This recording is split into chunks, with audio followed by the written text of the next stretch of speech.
Okay, so this next one, I want to show you how the Refine Edge tool can really help on something that has like a furry or a fuzzy edge, so that you can select it and apply some edits to it.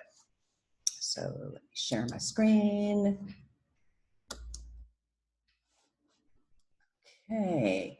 All right. So this one, really, really cute picture. It's hard to photograph animals. So when you get them doing something cute, that's a really good thing.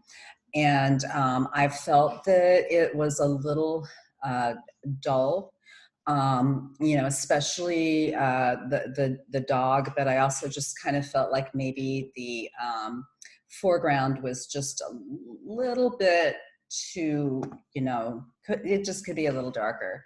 I mean, I'm sorry, a little lighter. So this is probably more of a job for the quick select tool. And it's doing a pretty good job because there's so much contrast between the dog and the towel. I don't think it needs a whole lot. It just needs a little bit of a punch, but because it has a fuzzy edge, you're really going to need to go in there and use the Refine Edge tool.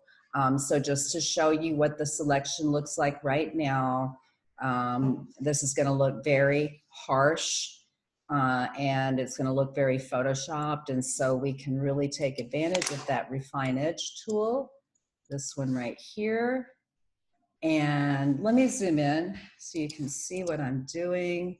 Okay, but it's perfect. It's a perfect tool for the textures that we have in this picture, because we have the fuzziness of the blanket, and then of course we've got the furriness of the dog. So we want to go around these fuzzy edges right here, and let's go ahead and go along, where the edge of the dog is as well. Okay. And it's going to make a big difference. It's going to make a nice, soft, subtle transition. Let me show you what the selection looks like now. Okay, so you can see individual hairs on the dog, and you can see that fuzzy texture on the fabric.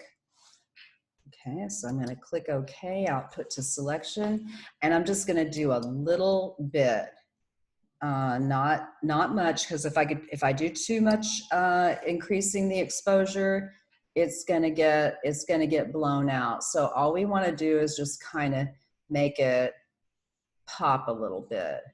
That's it. That's all we need to do. Okay. Now I'm going to select the dog. And, one of the reasons it's so easy on this particular picture is because there's a great deal of contrast between the dog and the things that are surrounding him. Back into select and mask, and back over to my Refine Edge tool. And we just take it all along the edge of the dog again. Make sure that we get, those little pieces of negative space that weren't quite selected. Okay, make sure you get across the top of his back, and that's all you got to do there. Super quick fix. It's not always this easy, but when you have clearly defined forms, it helps a lot. And it also is usually a better picture when you have clearly defined forms. Okay, I'm going to, again, make sure layer 1 is selected, create a new adjustment layer, and just going to go in with exposure. And what I wanted you to look for is watch how the relationship between the dog and the wall behind him changes when I lighten the dog up a little bit. Okay, see how he's kind of, as it is, he kind of blends into the wall a little bit. But if I bring up the exposure It also makes him a little bit more colorful, and that means I don't really need to go into a saturation layer. Okay, you don't want to go too far, it's going to look freaky. Okay, but you want to go far enough that, you know, his face stands out and that we get a value shift so that the dog is clearly a different value and a different color from the background. And that's pretty much all there is to that one. That was a pretty easy fix. I'm just going to show you, there's the before, okay, and there's the after. And that's all there is to that.